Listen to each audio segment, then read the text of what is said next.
Hi, everyone. I am back and I have another guest for you, which I'm super excited about.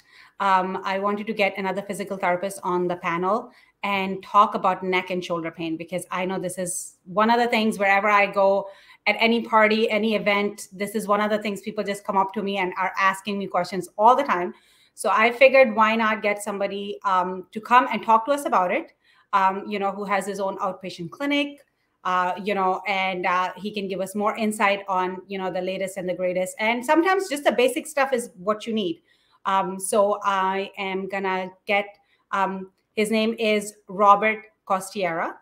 He owns OrthoFlex in Howard Beach, and he opened it in May of 2006. So he has a lot of experience. He has had his clinic this whole time, and he's working with all the orthopedic conditions and manual therapy. These are the things that he really emphasizes on. He has a master's degree from NYIT. I have met up with him multiple times, and he is good at what he does. So without any more interruptions, let's get him on. Hi, Robert. How are you? How you doing, Fareen? How's it going?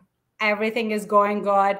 I was very excited to get you on board because neck and shoulder pain is just something we talk about all the time, and back pain, but that's another episode. Sure.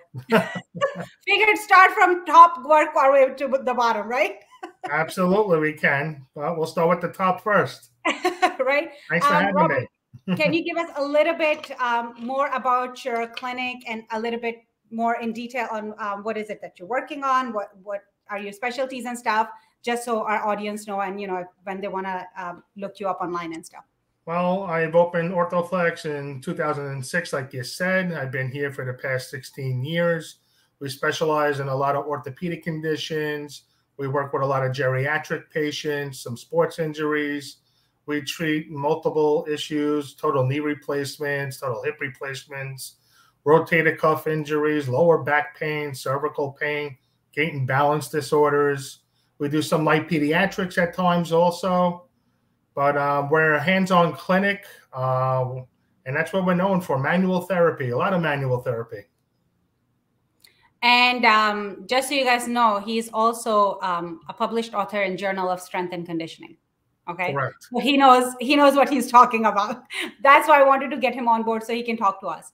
Rob, I'm just going to jump right into it. Neck and shoulder pain. Yes. What is this all about? Where do you see a lot of this problem coming from in all the experience that you have so far? Well, all the experience, I mean, neck pain is a very common issue that from young adolescents into the elderly population. I would start with the young adolescents first. What you're seeing is a lot of kids coming in from the ages of 15 and up with a lot of complaints of neck pain and stiffness in their shoulder blades and their upper trap muscles of their neck. A lot of it has to do from constantly texting on their phone for numerous hours, whatever they're looking up, also playing video games. So I see a lot of these young adolescents coming in and they're complaining about all this pain in their neck. And it's just more of a postural dysfunction than anything else, which is the number one thing that you have to treat them for. So that's what I kind of focus my emphasis on that. And then with the elderly population, it's more arthritic related, where they're just losing their cervical rotation to both sides. They can't bend their neck from one side to the other. So that's a different type of issue, but also the number one emphasis of treatment is to work on their posture. Yeah, you're right.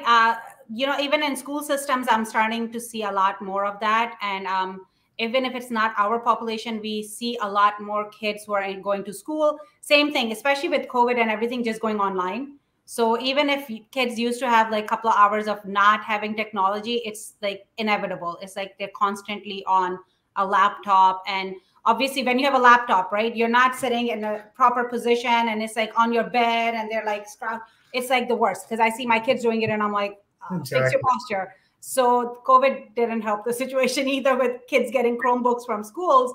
And all of a sudden we're seeing even more and more people coming up with this problem.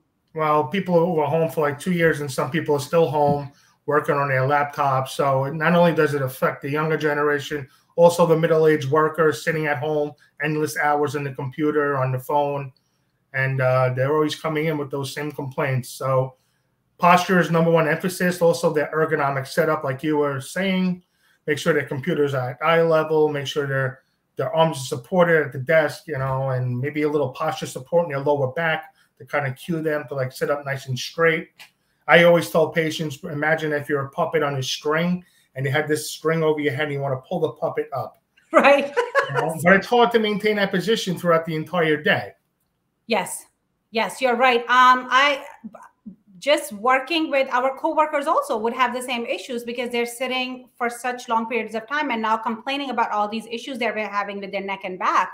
And honestly, we are seeing so much more of it because the environment changed and we didn't know the changes we need to make. And all of a sudden, you're seeing the pain starts a little bit, right? And you're like, yeah, it's there until it gets to a point where they have to come see a physical therapist. It's already at a higher stage where it's going to take longer for them to go back. Right, that is absolutely true. So can you give me some of the, just like a basic routine of what you do when somebody comes in with their neck and shoulder pain in your clinic? What does that visit look like? Well, first, they fill out their paperwork at the front desk, and then they come back to me. And I put them through a very thorough evaluation. You got to decipher whether or not is it cervical related, is it shoulder related. And a lot of the internists, they just write evaluating, treating the prescription. They leave it up to us.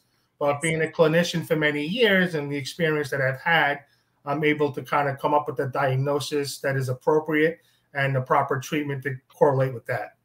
So what I normally do is I put them through the evaluation, do some special testing, range of motion, postural assessments, palpation, and just take a look at, their alignment and how they're standing and what their symptoms are. The number one thing I always emphasize to even my students too is you want to listen to your patient. Signs and symptoms are number one. So you have to make sure you take a very thorough subjective exam. And once you hear what's going on, if it's upper cervical related, I know how to treat it. If they have them posterior migraines, it's got to be more suboccipital area. If it's pain going down their arm, then I know it's a radiculopathy coming from a certain, either C5, C6, most common areas. Now with shoulder, they usually complain about pain right into the arm right here or into their bicep. Is it a rotator cuff strain, a rotator cuff tendonitis? Is it worse than a tendonitis, which is a tendinosis and it's been going on for a very long period of time? Is it a bicipital tendonitis localized to the front of the shoulder? So I do all this test, all these range of motion assessments, strength assessments, and I kind of come up with my diagnosis and I formulate my treatment plan from there. I am so glad you used all those terms because sometimes what happens is people don't understand how much help they get from going to physical therapy, and they don't understand that because they don't know what they're capable of getting from a PT clinic, and they just stay in this pain for no reason, which is completely treatable if you go see a physical therapist, especially early on. The earlier you go see a PT, the better benefits you'll get and the less degeneration or all the other issues that will start from neck and go down. For example, you said migraines and headaches, right? That is one of the things people talk about to me all the time, and they don't realize it's coming because of their neck. So they go through all this testing, these CAT scans, these brain MRIs, and they come back, oh, it's negative, So it's a very common issue, especially in elderly folks with their poor posture habits, and they're not moving as much, so they develop all these tension, adaptive shortening in the back of their neck muscles, and then they get these migraines that come over their head. And, it's something that you just got to know how to treat it, and once you treat it, they feel a lot better. Would you, Rob, do you think there's some indicators you can give to the audience that if they start feeling XYZ or they start looking at certain things, they should, because you can come see a PT for an evaluation, but in order to get treatment, you still need to get, a referral from the doctor. What should be some of the indicators that they should be like, I should ask my doctor to refer me to a PT? Well, some people, number one is time. Everybody's busy today with their schedules, their families. You got to make time for yourself, number one issue. So, and what happens is that people always say, oh, I thought the pain would just go away. But then, for instance, if you have a patient coming in with shoulder bursitis, which is, severe inflammation, they have pain with all types of movement in their shoulder. If you stop moving your arm, you develop a frozen shoulder then. So Yes. now, not only are you coming in for the bursitis, now your capsule on your shoulder is restricted. You can't put your arm behind your back. You can't scratch the back of your head. So people wait and wait and wait until the problem gets worse. So I would say if you're dealing with an issue for more than 2 weeks, go see a doctor, get a prescription, and have somebody with experience, and then somebody that's referred from your doctor, come on in for PT, get treated. You'll feel like so much better after you're done with it. And you're right. Within my family, I've had this issue multiple times. My dad got into a car accident a couple of years ago, and every time I would go to see him, like once a month or something, he would be like, my neck is hurting really bad, Fareen, right here. So I would keep working on his neck, massages and this and that and stretching. And then a couple of months later, he's like, oh, my doctor said I have frozen shoulder, so I need to go in for a surgery. And I looked at him and I was like, you have frozen shoulder? You never told me you were having pain in your shoulder. Because, I'm going to see him for like half an hour or something. Like he's just telling me neck pain. So I'm just working on that. And so I told him, I said, when you go see your doctor, please don't tell him your daughter is a physical therapist. I should have known better, but I didn't even check because I just listened to what he said. And obviously I didn't do an evaluation because, it's like, oh, my neck hurts. Okay, I'll, do the deep tissue and this and that. It's like, oh, I feel so much better. And then, we go on to having lunch and dinner and the day goes by until he told me he had frozen shoulder. And I was like, which was completely avoidable. That's the whole point. Like you were talking about it.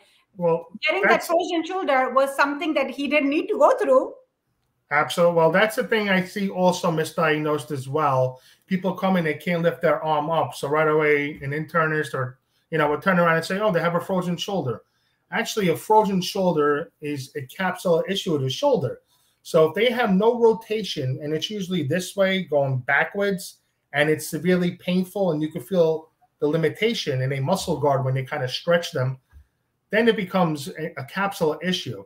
So, as far as a frozen shoulder, the only thing I would really recommend is aggressive joint mobilizations from a PT, aggressive stretching, and definitely a home exercise program to teach them different stretches that they can maintain at home.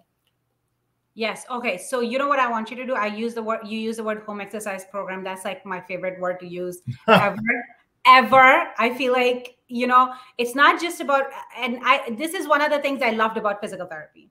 It's not just, I'm not biased just because I'm a PT. It is one of the things I love the most about PT is that patients can go home with a home exercise program, because that's something that we are lacking. A lot of time, you come to a specialist, you get your treatment, you go home, and then you have to wait to go see that specialist again. With PT, you get your home exercise program so you can take care of your problem long term. It's not just something you come and get fixed, and then when the problem starts, then you have to go back. No, you get a home exercise program and you can go home and you can actually take care of yourself as well. And then, you keep coming back if the issue doesn't go away. So what I actually would like for you to do is maybe give us some basic exercises or stretches that people who are having neck and shoulder pain can maybe start with, if it helps. And obviously, if it doesn't help, they should stop right away. That's one of the first things I tell them. And honestly, if they feel like this is not working, they should go see somebody, right? You need to go see a specialist, go see a PT. And then maybe talk a little bit about, home exercise program, what it looks like and why is it so important? And how do you see the difference in your patients who do home exercise program versus the ones that don't do home exercise program? Well, number one, what I see is that patients that come in with pain, they're usually very, what's the word? They'll do their own home exercise program as they come into PT. But as the months go past where they get discharged, they'll kind of like forget about their home exercise program because they're feeling better. And then you'll see them in about a year later for the same issue. So what I normally do with patients with postural dysfunctions, which is pretty much everybody that comes in with neck and shoulder pain, just some simple stuff that you could do at home. Chin tucks, just bringing your chin back into your shoulders like this. And I have them do like a few sets of 10, whatever, if they're working at their computer station or just sitting down watching TV. I also have them do some shoulder pinches where you pinch your shoulder blades back together. That helps out a lot with the scapular muscles in the back. I also have them do some shoulder shrugs to get the upper trap muscles working in your neck. Another one is the upper trap stretch, where you stretch to the opposite side and you keep your opposite arm behind your back. It's called an upper trap stretch. And the other one is called the levator stretch, where you're looking down towards your opposite knee. And the stretches, those are two of the most common stretches I like to use. I have patients usually telling them to do it like 3 to 5 times for about a 30-second hold. And these are things that you can look up on the internet. So the upper trap stretch, the levator stretch, some axial extension or chin tucks, some scapular retractions or scapular pinches, and the shrugs. Those are like 5 shoulder exercise, neck exercises that I normally would give as a home exercise program to a patient. Those are awesome. Those are some of the ones that I always talk about as well. Even at my workplace, a lot of the teachers and stuff will start complaining of neck and shoulder pain. So those are the ones I tell them as well to do. And like you said, when it comes down to home exercise program, if you're not doing it, then you will come back for PT again, in 6 months, in a year, 2 years, whatever that time may be, because you're not taking care of the problem that's there. One of the things I see a lot, and obviously you can tell me what you think about this, is people carry their stress in their shoulder, like especially with a lot of women. This is one of the things I see a lot, that they have really tight muscles, because this is, and including myself. So when I am stressed out, I can feel my muscles getting really tight, and I'll start doing my stretches, maybe throw on a hot pack and stuff like that. And that's one of the things I teach a lot of, family and friends and coworkers as well. And that's your body telling you this is what happens to you when you're under stress. So what's the best thing? Learn those exercises, keep the home exercise program with you. And when you start feeling those symptoms come up, start taking care of your problem, rather than letting it fester to a point where you're in so much pain, where now you have to take medication for it, where you could have just done simple stretches and maybe be able to take care of it. Well, what I tell patients during the evaluation also, I get into a little bit about their social history. Do you have children, and what kind of job do you have? Are you under a lot of stress? So I also, not only, with PT, the home exercise program, the massaging, the stretching, manipulation, traction of the neck or the shoulder, whatever they need. I also turn around, how are your sleeping habits? How are your eating habits? Do you do anything yoga? Do you do any kind of exercise? Go to the gym? Stuff that you could do to help your body relax a little bit more, to cope with the everyday stresses of life. Yes. I mean, my approach is holistic approach to begin with. Exactly. And it really is. I've talked to you guys about this numerous times in my videos. It's like repeated. It's because you need to look at the whole body. You can't just treat one part and expect everything to, just be fixed just because you took care of one situation. It's usually a bunch of things that's causing it.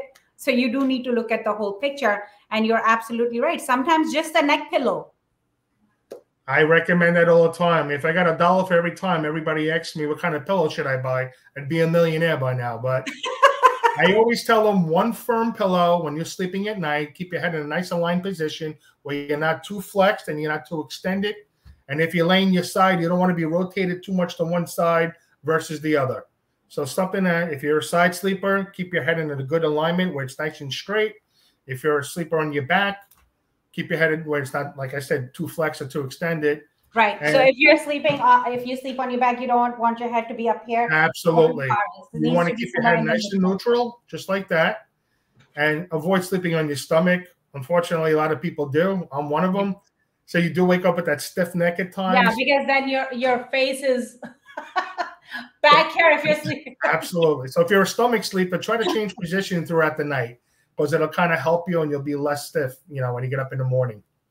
Yeah, you're right. Honestly, a lot of times it's that pillow that's causing it. So see, this is why you need to go see a professional who can pinpoint the issue, because sometimes it might be a very simple thing that you need to fix. It might just be fixing your pillow. It might just be maybe, doing 20 minutes of relaxing music before you're going to go to sleep, to kind of like meditate and relax your body, so you're not getting that stress overtake you for the next couple of days, depending on how your job is going. And this is why you should go see a professional. Don't let problems fester to the point where you're taking medication to take care of a simple problem that could have been fixed. That's exactly what people do. Take the muscle relaxants, take the anti-inflammatories. For instance, I had a patient come in this morning with right scapular pain in the medial scapula. Now, if it was left medial scapular pain, you're thinking, okay, secondary diagnosis, maybe a heart attack, but it's on the right side. And she's complaining about pain going into her sternum, right into her chest bone. It's all postural. So, you teach them properly about postural education. You give them some simple exercises. You'll do some manual therapy on them. I did some soft tissue work on her, some stretching, some thoracic spine mobilizations, nice and easy. First treatment, give her about 4 or 5 exercises to go home with. And she felt a lot better when she left. That is awesome.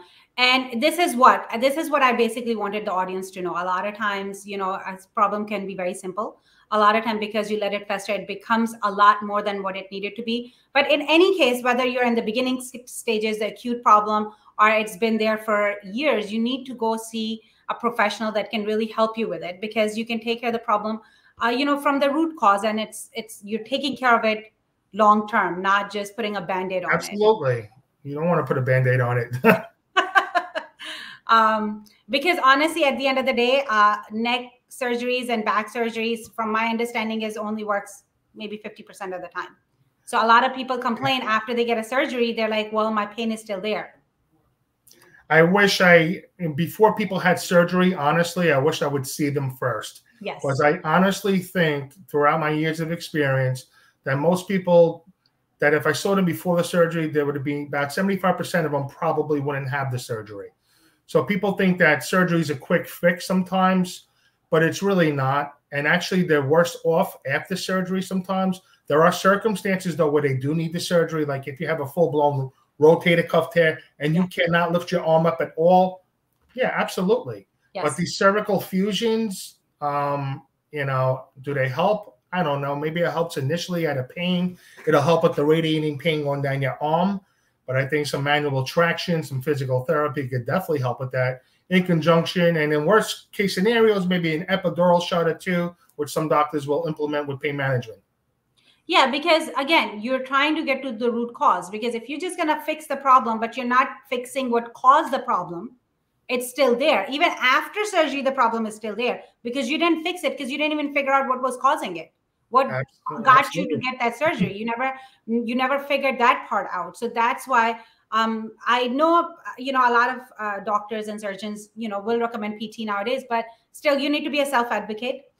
Some people don't. Some people are surgery happy, so they're just tell you to get a surgery. Absolutely. And it's a process. It's not like you go in and out. No, it takes a while for you to, heal. Also, you're going through a lot. So why not at least get physical therapy first? And even if at the end you need to get a surgery, you need to get a surgery, but you have exhausted whatever other options you had before you went in and got that surgery done. So thank you so much, Rob. This really helped. Really helped. I know this is something almost everybody complains about as they're aging, and you're absolutely right. Now we're seeing it more and more in younger generation, which is maybe 10 years ago we didn't really see. We didn't have people. Yeah, we didn't have people coming in our clinics complaining about that, but now we see it in younger generation because, like you said, everything has changed. The video games, the cell phone, the laptops, and even people in their 20s and 30s who are working from home. Which is again a problem, because if you're going to an office, at least you have some commute. You are moving, you are walking around, you're in an office, you have other people, you might even like turn and talk to somebody and get up and go to somebody to talk to. But when you're home, you're literally just sitting at home. You like roll out of bed. I know enough of my friends that do it and talk about it. I do get jealous once in a while because I have to go and work physically. I can't work from my computer. Unfortunately, right? So when they're like literally like, I roll out of bed and I'm on my computer, and that's all they do. And then they just sit there for hours because they're in their own home. What are they going to do? Walk around and do what? Right. So yeah, it is definitely a problem, and we really need to look at it. So we can another thing, you have to trust your therapist and your doctor, especially your therapist, because that's the person you're going to be seeing 2 to 3 times a week for 4 to 6 weeks, whatever. So I try to put a lot of people at ease to let them know, give them a clinical diagnosis initially, and then tell them, basically, if I really think they're going to do well, I'm going to let them know. And if I think they have a very tough issue, you got to be honest, but they have to have the trust of the patient in you. Yes. I mean, honestly, it's, you need to if you have a good therapist, makes a huge difference. That's why people all because I work in school systems. So I don't work in a clinic. I have worked in clinic in the past. So because I work in school system, and whoever knows me will always ask me, oh, recommend a good PT, because it makes a difference. It's not just about going to a therapist. It really makes a difference if you're going to the right therapist. Especially manual health therapy is not something everybody can do. It comes with experience. It comes with extra education that you get. So manual therapy can do wonders. So you need to find the right person to do that for you. So thank you so much, Rob, for taking the time out. You guys check him out on OrthoFlex Physical Therapy in Howard Beach. I'm sorry, he's local to New York. For those of you, if you want to fly in and get your treatments, I'm sure he'll make it happen. But at this point, this is what we got. Local to New York and Howard Beach.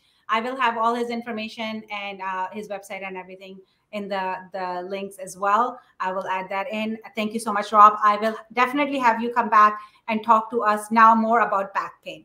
Oh, whenever you like. Farine, thanks for having me. I appreciate it. Thank you so much. All right, everybody. Until next time, take care. Bye. Have a good day.